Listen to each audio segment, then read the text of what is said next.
Acuña বলছিলেন, এবং তিনি যখনই কথা বলেন একটা কথাই বলেন, আর্জেন্টিনা বাংলাদেশ ভাই ভাই।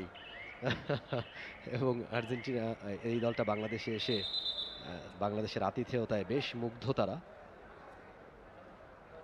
ভূয়সী প্রশংসা করেছেন প্রত্যেকটা প্লেয়ারই বাংলাদেশের, ইভেন কোচ সবচেয়ে বেশি।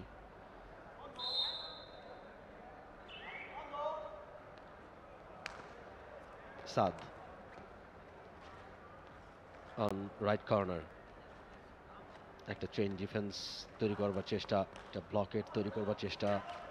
সাদ হাত পা ছুঁড়ে চেষ্টা করছেন ছন্ন ছাড়া করবার জন্য, ছত্রভঙ্গ করবার জন্য সেই ডিফেন্সটাকে। ফিরে গেছেন নিজের কোর্টে এমটি রেইড, কাউন্টার রেইড, এবং 1 পয়েন্ট ফর আর্জেন্টিনা।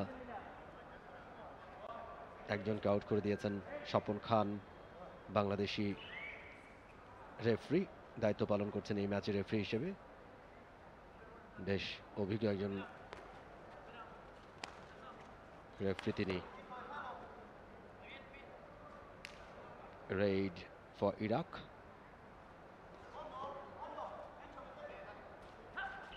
ফায়েজ, হাসান ফায়েজ বুলবুল এই রেইডারের নাম। ফিরেছেন কোর্টে, একটা বোনাস পয়েন্ট অবশ্য পেয়েছেন তিনি, বোনাস লাইনটা ক্রস করেছেন পুরোপুরি ভাবে। রেইড আর্জেন্টিনার পাসকুয়েল, বোনাস লাইনটা ক্রস করবার চেষ্টা, পেরেছেন কিনা জানা যাবে, করতে পারলে একটা পয়েন্ট পাবেন, তবে এই মুহূর্তে কট হয়ে গেলেন raider. Another point for Iraq. Iraq ব্যবধানটা অনেকটা বাড়িয়ে নিয়েছে।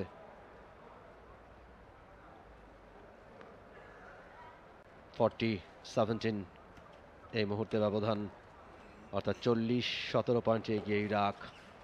ইরাকের রেইড, ক্যাপ্টেন আলী সারি, লেফট কর্নার রেইড করছেন, লেফট কর্নারে দৃষ্টিটা রেখেছেন, রাইট কর্নারে এবারে কিন্তু অ্যাঙ্কেল হোল্ড হয়েছে বটে।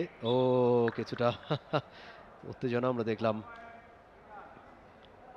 একটা পয়েন্ট আলী সারি তিনি নিয়ে ফিরেছেন, আরও একটা পয়েন্ট বাড়লো এই মুহূর্তে ইরাকের। 41-17 পার্থক্যটা অনেক বেশি হয়ে গেছে। আর্জেন্টিনা এই জায়গা থেকে ওভারকাম করার স্বপ্ন দেখাটা আসলে কঠিন হবে, এবং শুধুমাত্র কঠিন বললে ভুল হবে, প্রায় অসম্ভব।